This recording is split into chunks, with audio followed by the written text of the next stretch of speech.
Hey guys, Jason Timothy here, musicsoftwaretraining.com, and I'm going to give a beginner's lesson to Ableton in this video, and we're going to be using Ableton 11, the newest version at the current time of recording this video. And there's a lot to it, so if you are just opening up the program, or if you've downloaded a demo, or you purchased the program and you're kind of confused on how everything works, this is going to really help you get started pretty quickly. So I'm going to try to make this as easy for you as possible, but also give you as much information as I can. So let's go ahead and get started. What Ableton is obviously recording software. It allows you to record both MIDI and audio into the program. So MIDI is going to be anything that comes from inside your computer. So you have synthesizers and things like that are parked inside your computer that you can use as virtual instruments. Or audio is going to be more for recording vocals, guitar, bass, or bringing in samples and loops. All of that stuff is going to be on an audio track. So that's kind of the difference between MIDI and audio. And you have unlimited MIDI and unlimited audio tracks that you can use, as long as your CPU is able to handle it. Ableton will let you use as many tracks as you want. Unless you're using like the intro version of Ableton, that's going to have limitations. Now also I'm going to be showing you all the instruments and effects in here. So if some of the things I show you don't see in your DAW, that might mean that you are using Ableton Standard or Ableton Intro, and it has limitations to what's available. If you have Ableton Suite, you should have everything that I'm showing you here, obviously except for my own personal samples and my own personal presets. So what I want to do is get started by just going through the menu from top to bottom here, and then we'll go through the menu from top to side. And as we go through this, I will probably be giving you other tips as well, just to articulate what all these features do. So let's go ahead and get started here with sounds in the categories section. And sounds is just a way to find a preset for different types of sounds. So these just categorize all the presets that are used with the instruments. For example, if I'm looking for a bass sound, I would just kind of click in here. And once I have all these choices, all these different presets, I can audition them by turning this speaker icon on right here. So once that's on, I can kind of audition.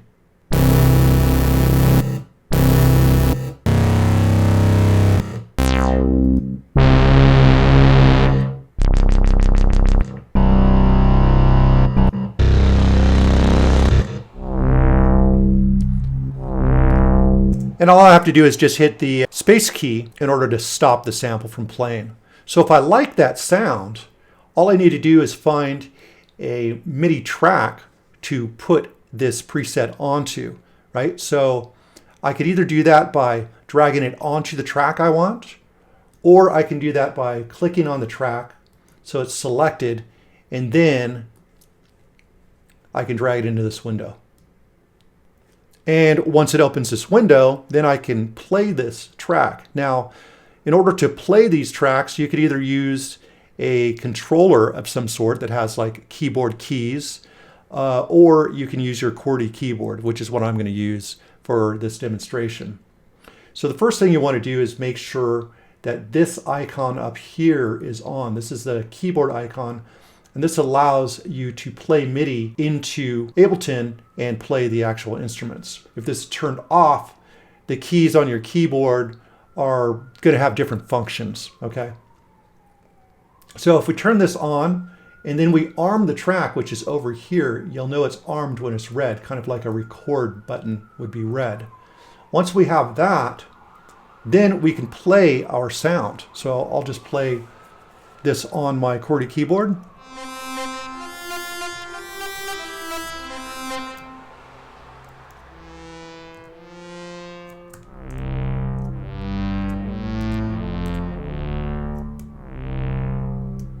Like so. So it's that easy to drag in a sound and start playing, okay? So that's what sounds is. It's just a quick way that you can get your sounds. So once I have one sound here, you'd want to go to another empty MIDI track to pull in another sound after you've recorded a part. All right. Now, the way you record a part is pretty simple. You just hit record here, and this will allow you to start recording. What I've got here set is a 1-bar count in. This is the metronome. And I'm going to turn this metronome on so I get a click track. And then I'm going to solo this because all this stuff here is just, I'll use this later as an example, but this is all you're going to hear when you start. So you get a click track, you hit record, and it'll give you a 4 count. You could also do an 8 count, a 16 count, which is 4 bars. So we'll just keep that on, hit record.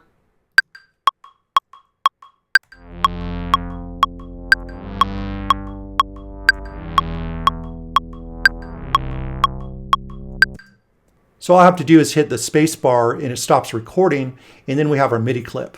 Now if I double click on the MIDI clip, this down here is going to change.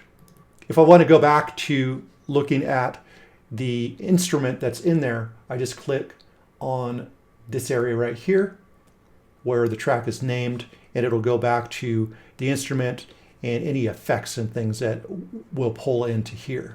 Okay, so as we come over here, our MIDI is going to show us the notes, and it's also going to show us a grid. And this grid right now is at 1/16 note. So every square is 1/16 of a note. And as we can see here, this shows us the bars, bar 1, 2, 3, and 4. Or actually, these are the beats. We have a 1-bar loop, and these are the beats. So if I wanted to, I can select just by clicking and dragging them to their correct location on the grid.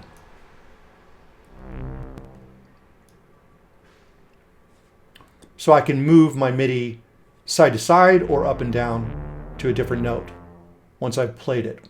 Really simple, okay? Also, when you're in here, you can double click to create a note as well. Like so. Just double click, and if you double click again, it removes the note.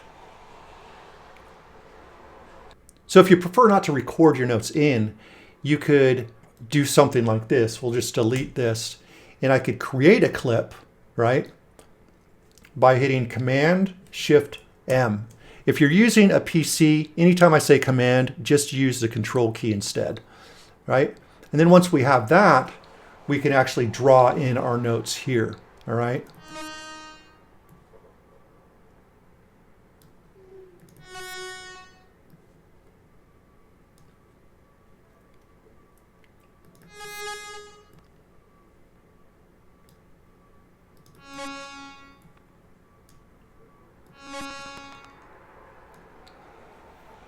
Right, so now we just have kind of this 1 bar here.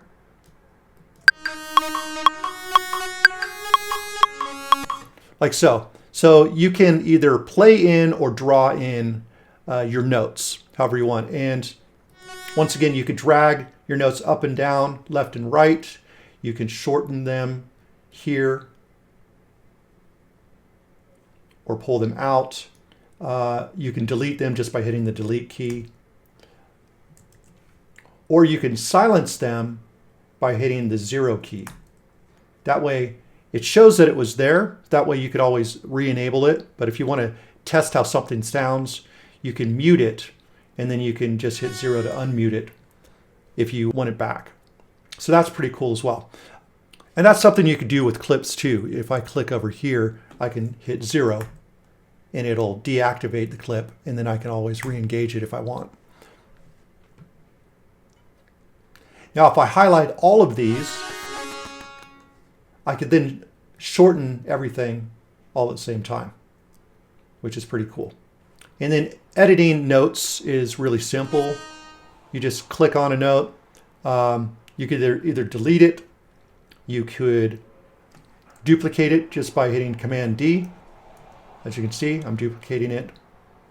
I could copy and then paste it somewhere else, like so. So all the basic functions that you would want are really easy to use. And obviously over here, this is your piano roll. So this shows you what notes you're actually playing, okay? And you can either see more notes or you can get closer in. You can also hit this fold, which it'll only show you the notes that are currently in there. So if you only want to work with those notes, you can make things a little less confusing for you once you've entered in like a melody or something like that. So that is your basics of like a MIDI clip when whether you play a part in or draw your notes in, okay? So I'm going to go ahead and get rid of this for now. And we can go further into this menu here. So next we got drums, and these are just all the drum kits that are saved here. Now you could also find drum kits here in instruments and your drum racks or your impulse. Both of those are drum instruments. All right, so you've got all kinds of presets. Now with the drums, I've got a lot of presets that I created, and then there are some that come with the program. So you're not going to see all of these. So just like with the sounds here, if you want to, you can kind of preview what is in the kit.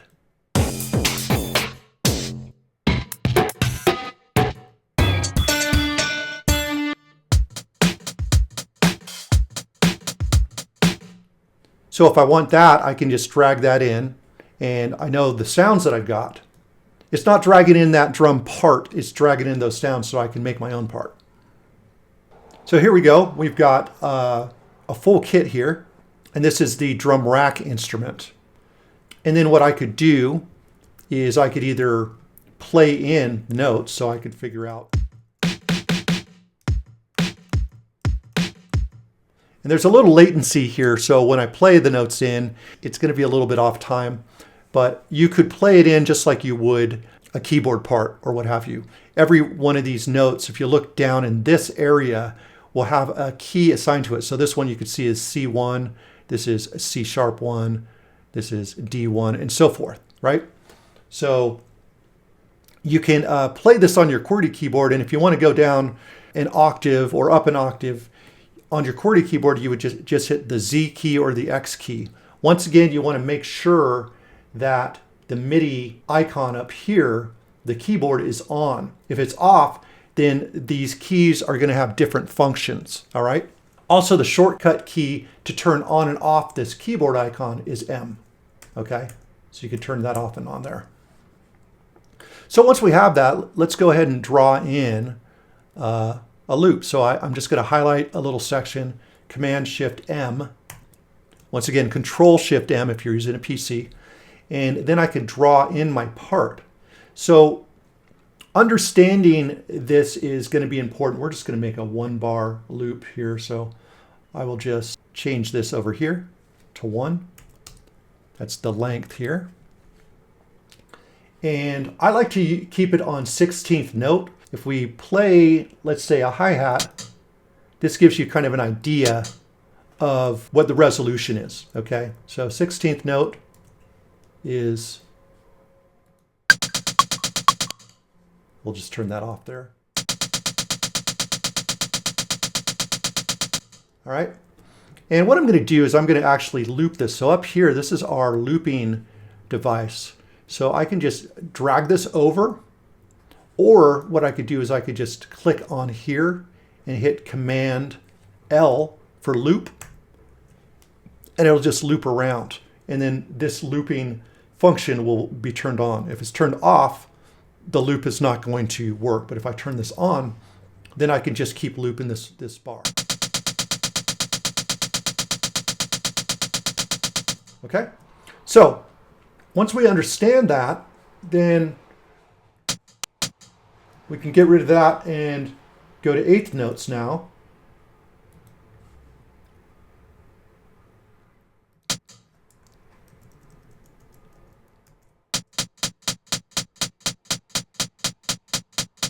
Right? And then quarter notes would be this. So as you can see, that's the way it works. Now up here you can see these are quarter notes, the 1, 1.2, 1.3, 1.4, and so forth. So I like to keep this on 16. Get rid of that. And then I could just start making a drum beat. So I'm going to make a simple drum beat with just kick, then a snare, kick, snare. And I'm just double clicking to create these notes, all right? So that is just quarter notes there. Right? And in between there are our eighth notes. Now we could do a hi-hat like this, or we put this on every eighth note. And I'm just going to now highlight this and Command D to duplicate. And that way I don't have to draw in all of these. So, or maybe I want these every other, so I can take it off when the kick is playing. And I just hit delete. I select and hit the delete key to remove them. Right? And that's essentially how you can start recording a drum beat, okay? Now, if you want to record a drum beat by just recording it, we get out of there and I would just hit record here. I would turn on the metronome over here, and then I could hit record. I'll get a 4 count, and then I start playing.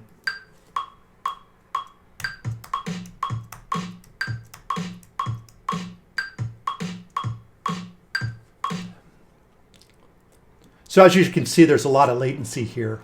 But if there wasn't latency, which basically just means that the note is, when I hit the note, there's a time delay between hitting the note and it recording.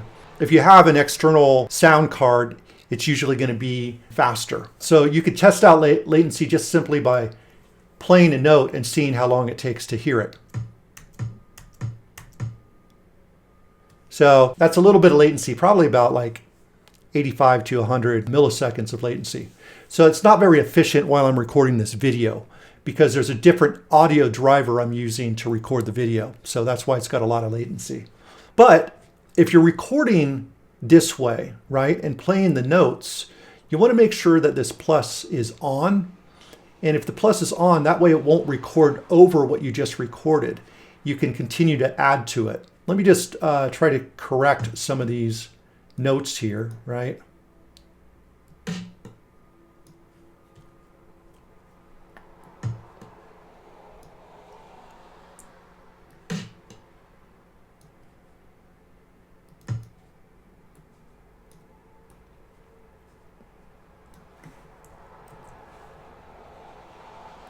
We'll just get rid of that and loop that section. Okay, so we've got like a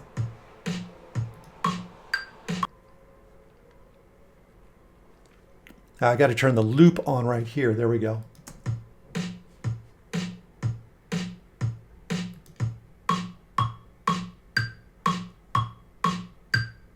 All right, so now that we've got that, we can overdub on top of it like a hi-hat. Once again, the hi-hats are going to be off, but I just want to show you that it doesn't erase the parts I've already made, which is really good for, you know, making drum parts. So let's see.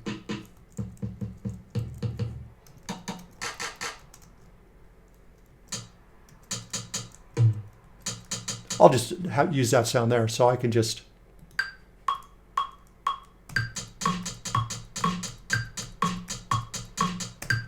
right? And as you can see, it records on top of what I already have. Now, if I don't have this plus on, then it's going to just record over everything I did. See, as you can see, it just recorded over that right there. So that is pretty important to keep on, especially when you're making drum parts or whatever, or if you're like trying to record a melody or whatever. And you turn that off if you're trying to record over a part or correct a part or whatever. But that's also why a lot of people will draw in their own parts instead of playing in, because sometimes a little simpler. So it's totally up to you. So those are drums. These are the instruments here. So you've got the analog instrument and the operator instrument and the wavetable. Those are all synthesizer instruments. Collision is a synth for making good percussion sounds. Electric is more like an electric piano or Rhodes sort of organ vibe. Simpler and sampler are basically samplers. And you've got drum rack and impulse are your drums. And also you've got your drum synth as well. These are pretty cool. So if you pull these in, these are like just single sounds. So if you pull in one of these instruments here, then I can just kind of play and I can design my kick drum.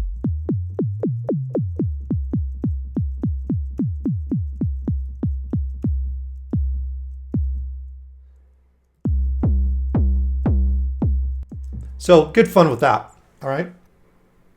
And just like with any instrument, you can either choose a default or you can choose a preset here, and then you can just either drag it into the track itself or you could drag it down in here in the instrument area, all right? Audio effects, these are all the effects that you can use on any track that come with Ableton. So you've got your delay and loop, you've got your drive, dynamics, compressor, that sort of thing, EQ and filters. So it's really organized to make it easier for you to find what you're looking for really quickly. And then MIDI effects are effects that work with MIDI tracks alone, and they can help do things with your MIDI parts that you're not able to do with audio. So MIDI can be pretty flexible in a lot of ways when using these. So I can't really get into what all of these do without making an extremely long video, but just know that MIDI effects are for MIDI tracks alone. Audio effects work on both MIDI and audio tracks, okay? So there's the MIDI effects. Max for Live is just another collection of MIDI effects, instruments, and audio effects made by a company called Max.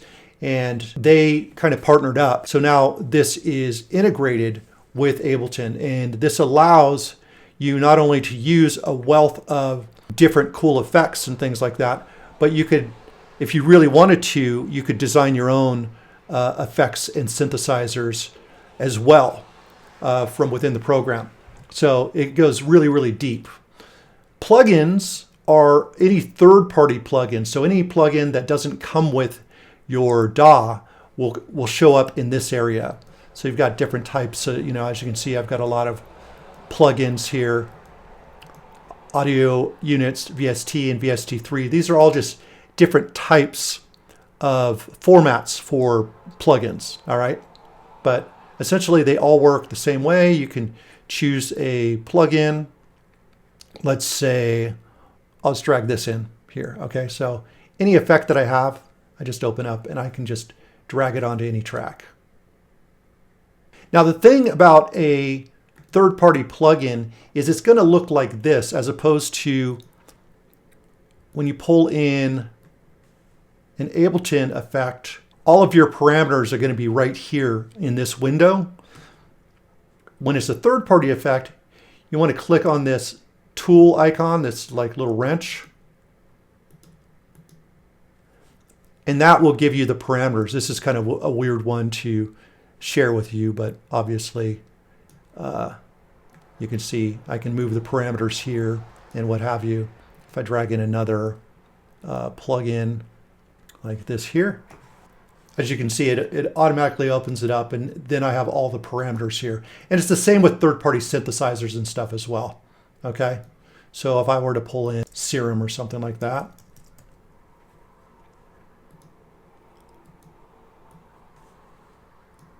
and as you noticed, even though I dragged it out here, it always puts your instrument up front right here, okay? So that this is going to always be your instrument, and then everything after it is going to be an effect. And as you can see, all the parameters of the synthesizer are here. So if you click on this wrench and you don't see it, that's where you can find it, just by clicking that on, okay? So those are third-party plugins. Go ahead and get rid of these. And by the way, you'll notice that I used the search bar when I was in the plugin section in order to find that. So for example, so if I go into samples or something like that, I can just type in what I'm looking for. So I can say kick or something like that. It shows me just all kinds of kicks. And then as long as I've got the speaker icon on, I can check out the different kicks that are in that sample library. So clips, these are just a bunch of different audio clips here. I'll show you. Click to preview on some of them.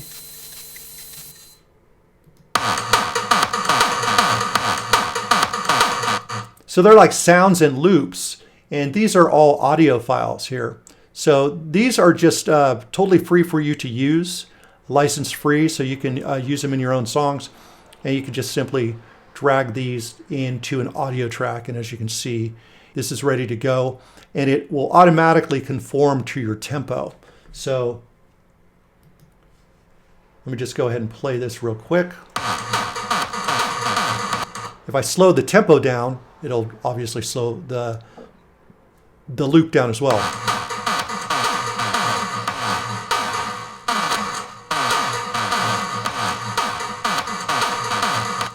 And if I put the metronome on, you'll recognize that it is on tempo.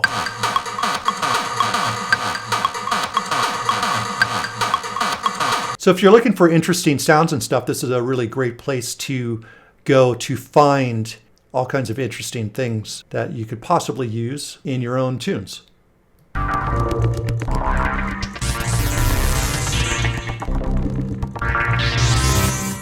Like so, really cool stuff.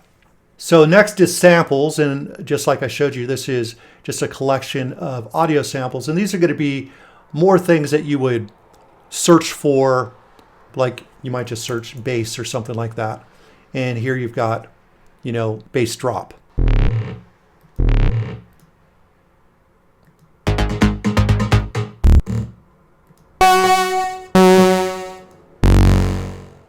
All right, so these are samples that you can just search because it comes with a pretty big library.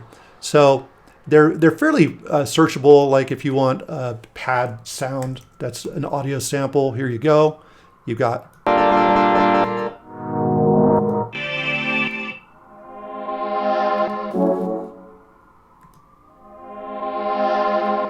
like so, and you can just drag that in and use it as audio.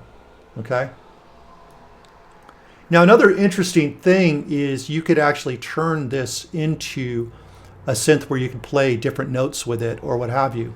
So the way that works is you could literally just drag it into a MIDI file. So all you have to do is just you click on it and then you click on a MIDI track. It'll open up down here, and then if you drag the audio into here, it'll actually turn it into an instrument, as you can see here. So now you can play this as a bunch of different notes on a MIDI track. So we're not actually playing this sound. In fact, I'll get rid of it so you don't get confused. I've actually created a sample of it. So now I can play it in different keys and different things.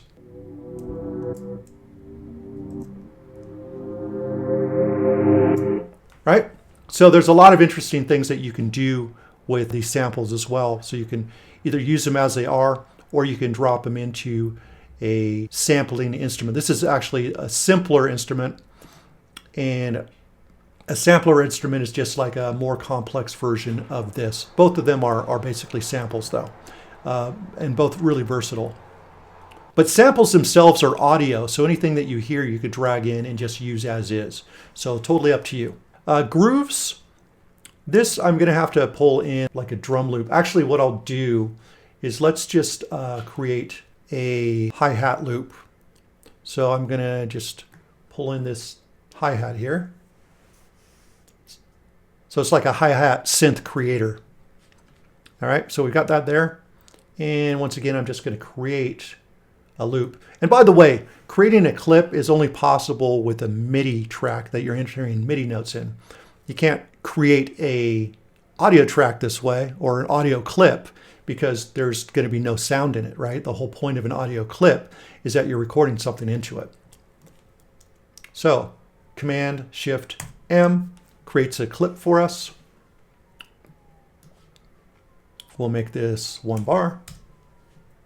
And we will 16th note. So I'm just going to duplicate this by highlighting and hitting Command D.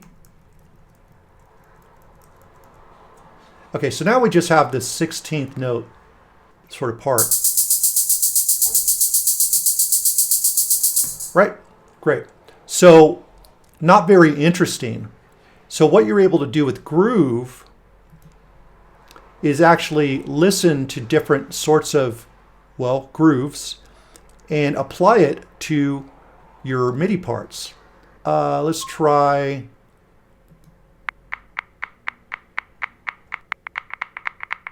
There we go. That's a little bit more noticeable. Right? So if I drag that onto our clip, it applies this at 100%, and we can edit this from there. But now listen to what the hi-hats sound like. So much more dynamic. This is kind of before. Just straight everything the same volume. So you can mimic the velocity of the groove. So that's just not affecting the timing, but it's affecting the volume of each part, or the velocity. And then the timing gives it movement and shuffle. And random just makes it so that it doesn't always play exactly the same all the time. Just gives it a little bit of shuffle. So that is groove. So yeah, you can go into your groove section and choose some grooves. Now you can also find grooves in your packs here. So I guess I'll just show you this. Packs are just, once again, more instruments, more samples, more stuff to work with. And a lot of it is free, more tools as well. A lot of it's free, and some of it is paid for. But yeah, you could just come in here and it'll usually just show you what's available for free through Ableton, and you can download these. There's some pretty big files, you know, so you could get all kinds of really interesting stuff. But anyway, in packs, if you want to find your grooves, you go to the core library, and then you just go to grooves. And as you can see, it's got percussion, style, swing, all kinds of different things. So you can go into here, and just the same way, you could listen to all the different groove patterns, right? Or different types of swing, like an old MPC.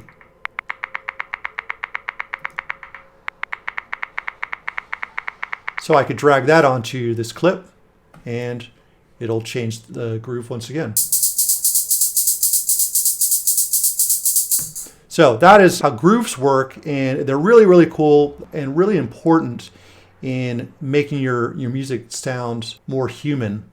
So we could jump out of there. User library. This is just where everything is stored. You don't really need to come into here. It's just where all your presets and everything lives. Your current project is whatever project you're working on. So this here is my project file here. And these are all the samples that are inside there. And these are the presets for the audio effects and everything that I'm using, as you can see here. So yeah, it just that's where all your information is for the project itself. And then everything else under here, these are just folder locations that you can assign. So for example, if I want to add a folder location, I could come here, and let me just find a place that I don't already have.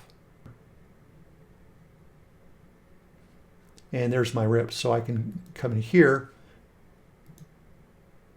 And now I've got my RipX folder here, and I could drag it wherever I want. So if I wanted it right at the top, I could do that. And now I've got all these different WAV files that I've gotten. So these are all audio files that I can have. So that's as easy as it is to just create folder locations, and you can make as many as you want. I'll go ahead and just delete that because I don't really need it. Oh. Remove. There we go. And that is this sidebar, okay? That is what is happening here. This is obviously the groove pool, so you could have multiple grooves here and drag different grooves to different clips. If you want one groove on a whole lot of clips, like let's say I wanted it on all of these clips here, I could simply highlight everything. And then down here, where it says groove, I could just choose one of the grooves. So you don't have to drag to every single clip if you've got hundreds of clips or whatever. And it'll just apply that to everything you highlight. So that is that end. Down here is the info view, this little down corner here. So anything that you drag in, this will help you understand what it is, right? So if I come up here across, as you can see, it lets you know what all this stuff is. If I come in and drag in an instrument, for example, like, let's just pull in electric, why not? I need to drag it into a MIDI track. There we go. Now, as you can see, when I hover over stiffness, the information about that comes up here. So all the different areas of any of your synths or any of your effects are all going to show up here, so it'll explain everything to you, which is really, really cool. If you don't want this here, you could get rid of it just by hitting this little arrow. All right. So next, coming across the top, we have link. And you don't really need to worry about this right now if you're just beginning, but this, when you turn this on, it will help mobile instruments sync up. Like if a mobile instrument has a program, a music program that has the link function, by turning this on here and turning it on the software that you're using, it'll sync up the tempo. So everything will be synced. So everyone could use like a mobile instrument and it'll all sync up with Ableton perfectly, which is really pretty cool. Tap, you can just tap the tempo by tapping several times on your mouse, and it will just create the tempo here. If I want to do that, 1, 2, 3, 4, as you can see, now it's at 112 BPM. So I could do that if I want. I'm just going to set it back to, let's say, 120. This right here will speed up and slow down the tempo, and it's mainly used for DJing.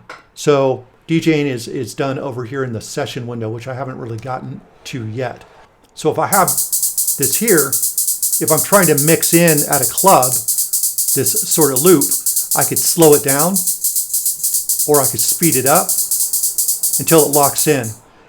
Essentially, I'd need to know the basic tempo that is being played in the club. And usually with most CD players, it will show the exact tempo. So you could just set to that tempo and then hit play. And then you just use these to nudge a little faster, a little slower until you're right on time. All right. So it's more of a DJ tool. This just says your time signature. You could change the time signature, but most of the time you're not going to touch that. This here is just the global groove amount. So if you have a groove here going on and you just want to change it really quickly or have less or more groove, you can affect that right here. Or you could even go up to 130%, have like extra groove. So most of the time I just leave that there. This here is the metronome, as I showed you earlier. So this here, you could have different types of sounds. You could set the rhythm differently, but I usually leave it at default. And then your count in, you could have 1 bar, 2 bars, or 4 bars. All right.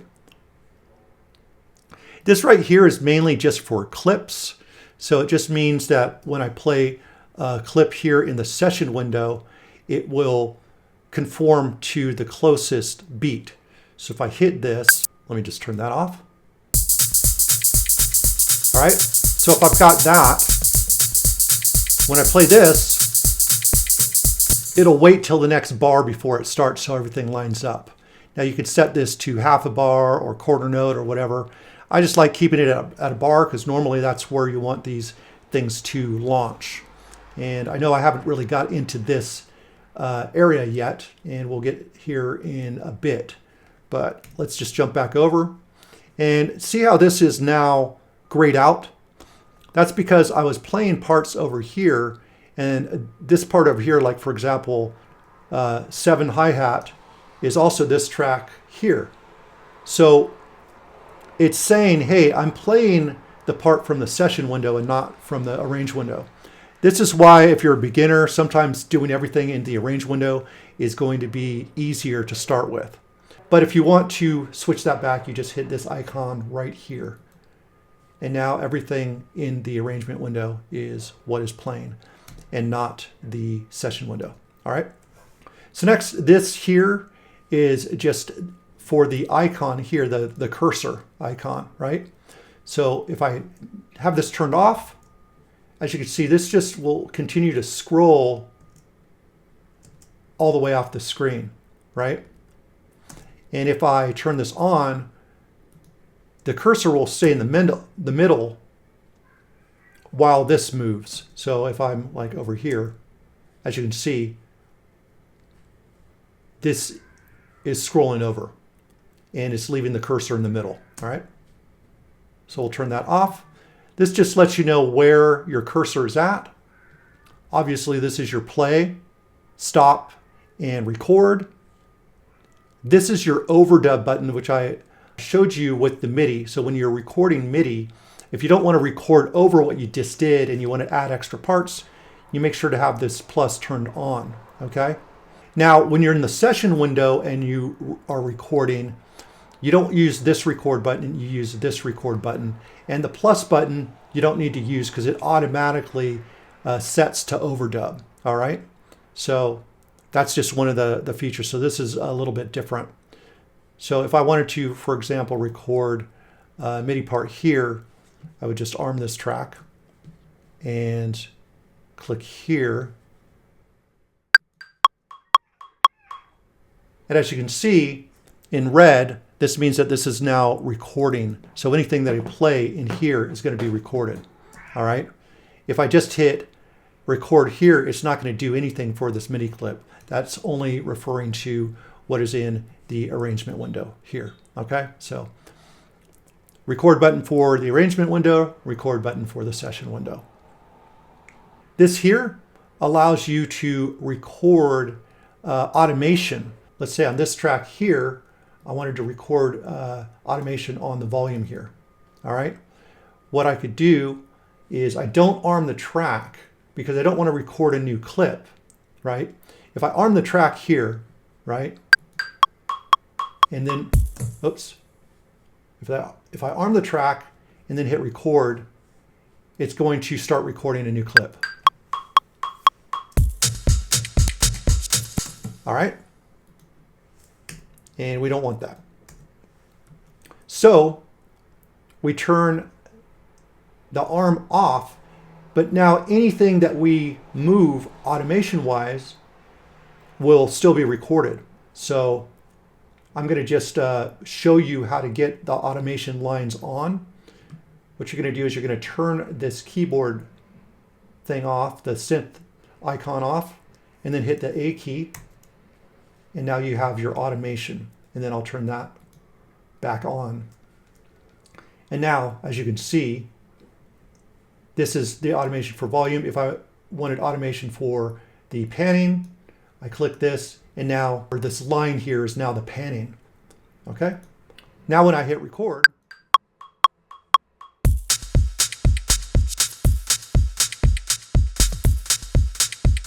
as you can see, I'm recording the volume automation. And there you go. It recorded everything I did. But it didn't record a new clip. So that's how that works. If I highlight over automation and just hit delete, it'll erase it. Okay? This right here is off, but let's say that I do have automation, right?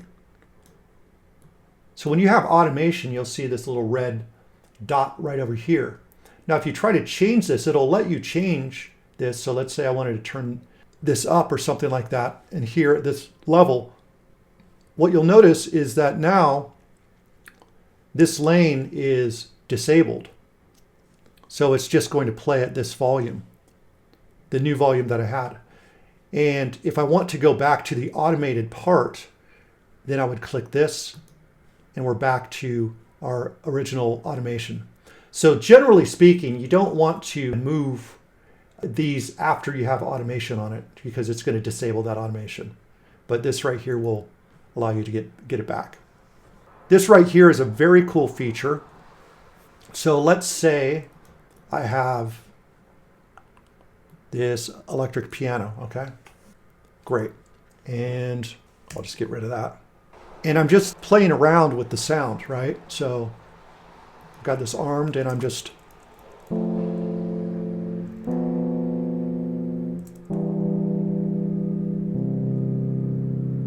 And I'm like, wow, I actually like that. That's really cool. I wish I would have recorded it. Well, what this does is it will capture the last thing that you played. So that is exactly what I just played. Oop. Let me just solo this.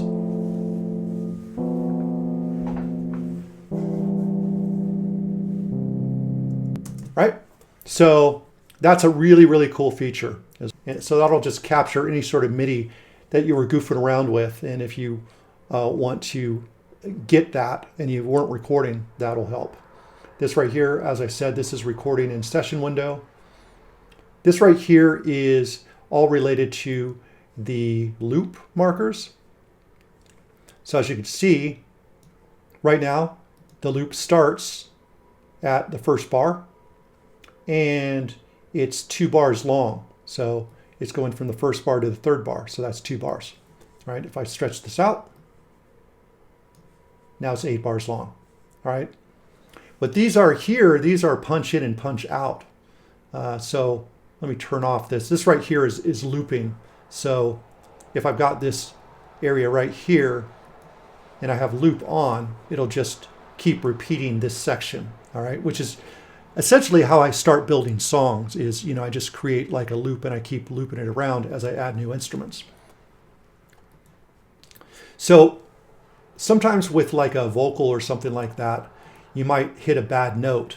Like let's say you've recorded a great part all the way through, but you missed something right there, right? And you don't want to record the whole vocal over. What you can do is you can highlight this part, hit Command L, and that'll put your loop markers right here. We'll go ahead and turn the loop off because we don't want that. But then we have a punch in and a punch out. So where the loop starts is where the punch in starts, and this is where the punch it out goes. So what you could literally do now is you can arm your audio track and you can record, and it's only going to record in this section. So you could sing along with your track so everything sounds seamless. And then once you get to the note that you got wrong, it'll just record the new part and then it'll exit out back to all the good stuff. So as you can see, it's not recording.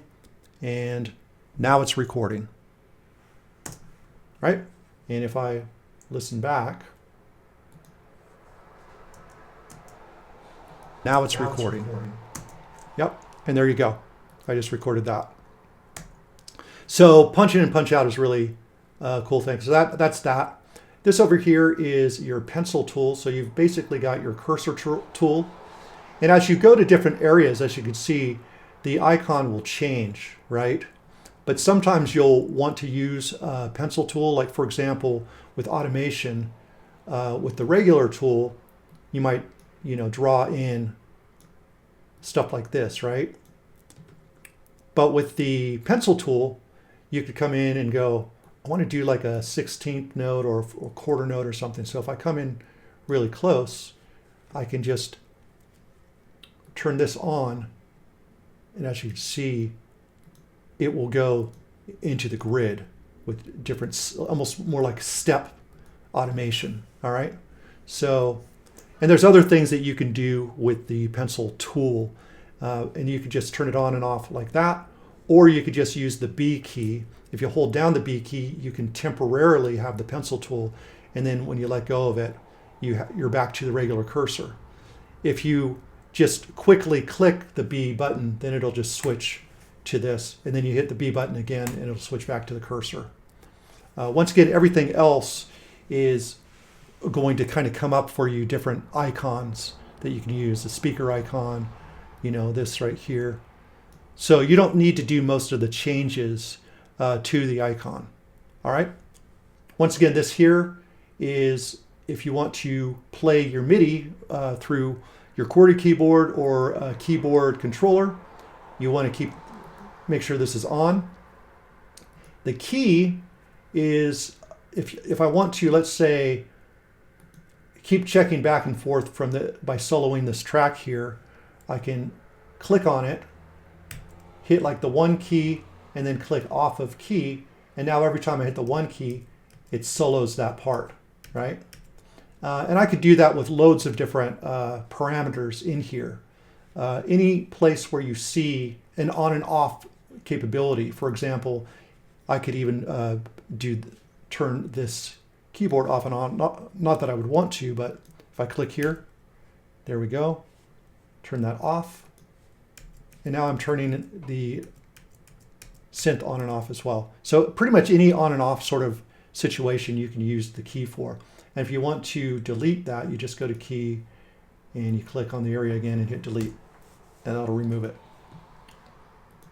MIDI here is any parameter. As you can see anywhere in blue here, all these knobs. This is how you would assign a controller to these knobs so that you could twist knobs on a controller and be able to control them. And the way you would do that, I don't have a controller set up because using push already has all that set up for me. But if I had a different controller, all I've got to do is just click on the parameter. Then I twist the knob that I want to control that. And then I go to the next thing, twist another knob that I want to control that, go to another thing. So I can set, however many knobs that I want to certain parameters. So that's how the MIDI works. Obviously, this is our CPU usage. And there is also over here an icon down here for CPU usage. So you could see if there's individual tracks that are taking up a lot more CPU than others, all right? So like right now, this hi-hat thing is taking up more CPU than everything else, which is kind of interesting, okay? And that's it for everything across here. These you don't really need to use very often. This just makes each track a little bit shorter or wider. This here will make the width different. But a quick key to like close all your tracks here is just to hold down the Alt key and then click on any track and it'll close everything. If I click on any track, it'll open everything. So that's how that works. These over here, this is just represents the arrange window, and this right here represents the session window, okay? And you can also get back and forth just by hitting the tab key, which I think is faster. And then over here, you've got, the name of your track. And also by clicking on this, this is where you're gonna see your instrument and any effects that you drag in. Over here is for recording. This is your monitoring system. You could have monitoring in. So on a audio track, if you set your monitor to in, when you have your headphones on, you'll be able to hear your own voice plus the music that's playing so that you can follow along. Over here are your sends, and down here are your return tracks. So right here, you've got a reverb, and here you've got a delay.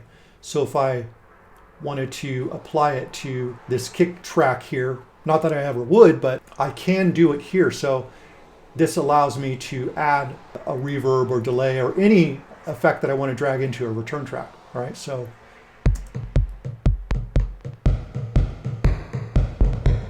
right? So return tracks are pretty cool. This right here is for delay. So it's just handy to have return tracks here with some basic effects that you use on a number of tracks. And you'll have as many sends here as you want to create here. And you can simply create a return track over here and create and go to insert return track. And now as you can see, we just created return D. As you can see here, now we have 4 icons for sends.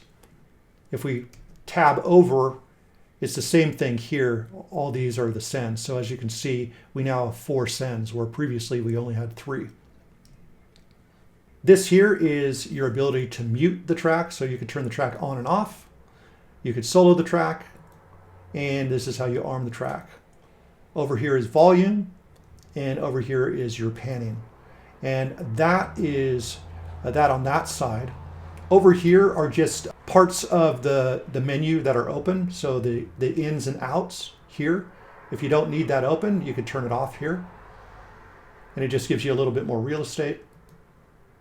Your return tracks here, you can turn that off if you want. Your mixer, you can turn that off if you want. That's just all of this area here. And also right here you have delay. So you can, let's say you have a kick and then you have a snare part. Maybe you want the snare to play just a little bit late, just a couple milliseconds. You can just set that and the whole track will kind of switch to the left or right just a few milliseconds. So it's really handy to have, but usually you're going to keep it off until you need it. If I come over here, there's a few other things that you've got. You've got plugins. So this here will give you quick access to plugins right in here. So if I double click on drum rack, it shows me that. Compressor, glue compressor, and so forth, right? So it's up to you whether you want that or not.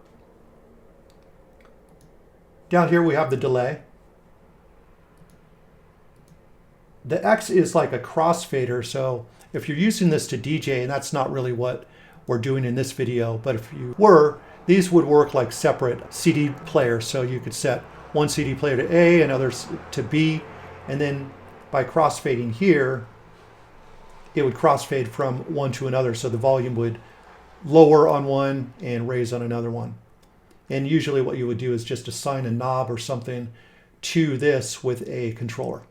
And then obviously the C here is your CPU on individual tracks. Usually you could leave that off unless you see that you are getting a spike here. Now let's get into the session window, and the session window is just a different way to come up with ideas. So as opposed to being in this window and let's say creating a loop here and recording your parts track by track in this area, like so, and just recording and dragging in samples, you know, you might want more like a 4-bar or an 8-bar loop. This is kind of where you can build ideas. Well, in the session window, you have clips with certain lengths, all right? So you can create your clips, and then what you can do is you can build different scenes. So each scene can be like a different section of your song. So some people like to say, okay, this is gonna be my intro, this is gonna be my first verse, this is gonna be my first breakdown, this is gonna be my chorus, this will be my bridge, this will be my outro, or whatever. And you can have all different combinations of things so that when you're playing your parts, you can either play them individually, like so,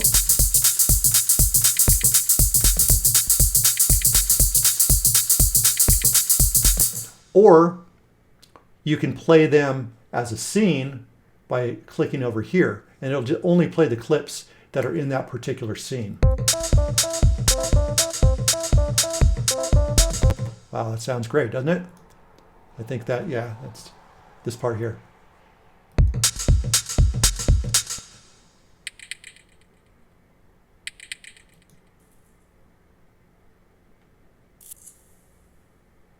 Those are just quick sounds or what have you. These can be turned into loops though, so that they loop over and over. So you can go in here and just turn on loop. And now this part will, right? And if you're playing around with a bunch of different loops,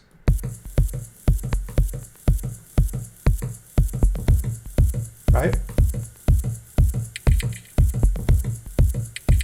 So if I like all those parts, there's a little quick thing that you can do to create a scene with all of these clips playing. And that's just by hitting Command, Shift, I. And as you can see, it just created a new scene with all those parts. So there's a lot of really cool things that you can do in the session window for building your songs.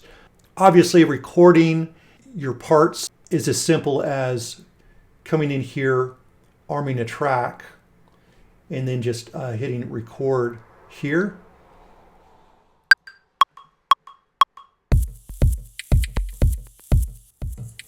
and then you can record your part. Now, if you want to overdub on that, then you would want to click here, and then you could record your MIDI part over here. First, you'd want to make sure that's turned on.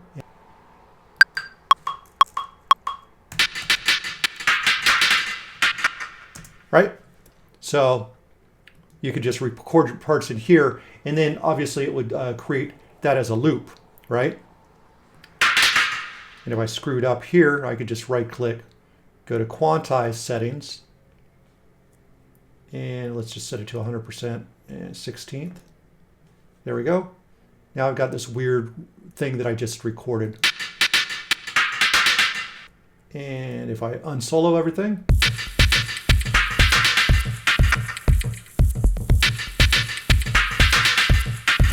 like so. So you can do that, or you could drag in loops. For example, if I have a loop that I want to drag in, I can come over here and let's see if let me just make a new audio track here. Oh, actually, I've got an audio track right there. So I could just drag a loop right in.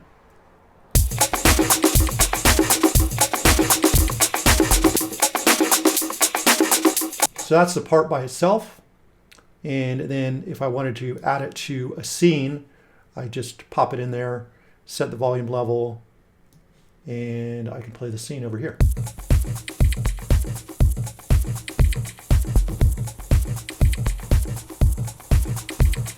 So yeah, really a great way to jam out ideas. And then, so if you want to record your jam sessions from here into the session window, what I'll go ahead and do here is I'll just delete everything in here. And we want to make sure that our loop setting is off. And then I could just kind of start jamming out. So I'm going to get a 4-beat count in when I hit record here. And then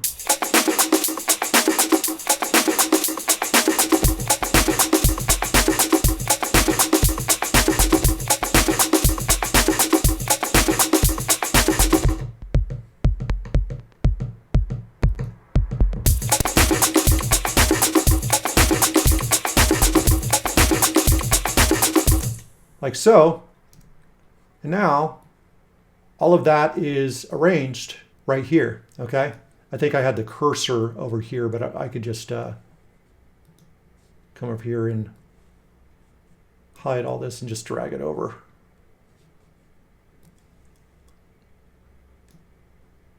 So yeah, everything that we did is now in the arrangement window where we can cut and edit and do all the stuff that we would want to do. So now that we're in this window, let me just show you some of the basics of cut, copy, paste, duplicate, and delete with your files. So down here is your resolution. So every square represents whatever resolution there is down here. Now by default, the closer you get, the smaller the resolution, which works pretty well, right?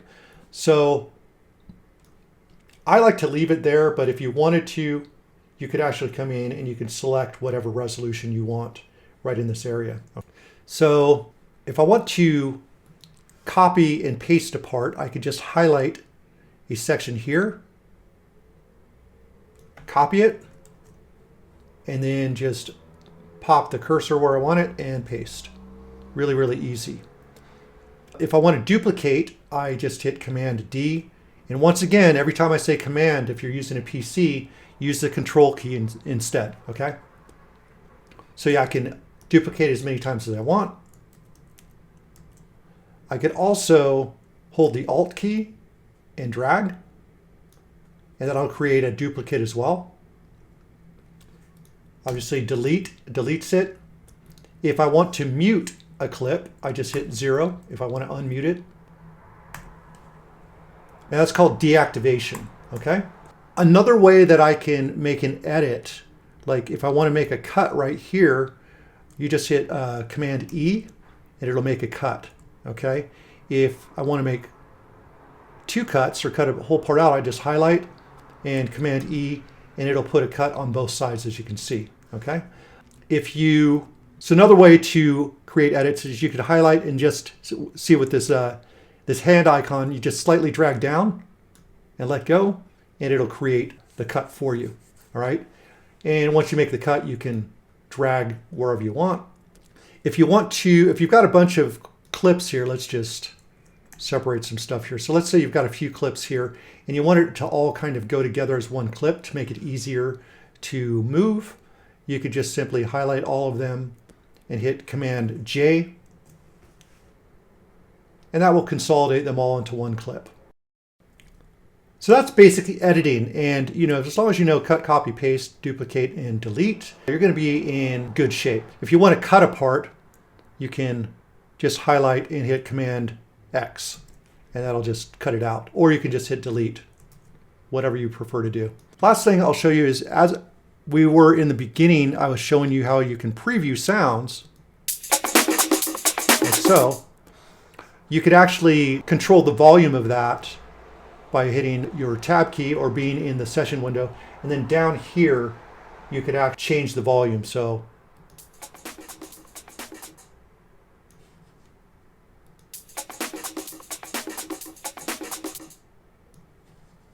it's a little bit annoying that every time you move it, it stops it, but that is how you set the volume level for that. Okay. So there you have it. That is Ableton 11. This should be enough to get you started. If you've got any questions or anything that you want to know about or anything you're not clear about, just let me know in the comments below. I have tons of other videos as well, so I'm sure you can find what you're looking for as well. But I'm happy to make another video if there's anything that you're not clear on. And we can dive into that as well. So with that, I hope this lesson has informed you, and I hope that it allows you to start creating right away. Take care.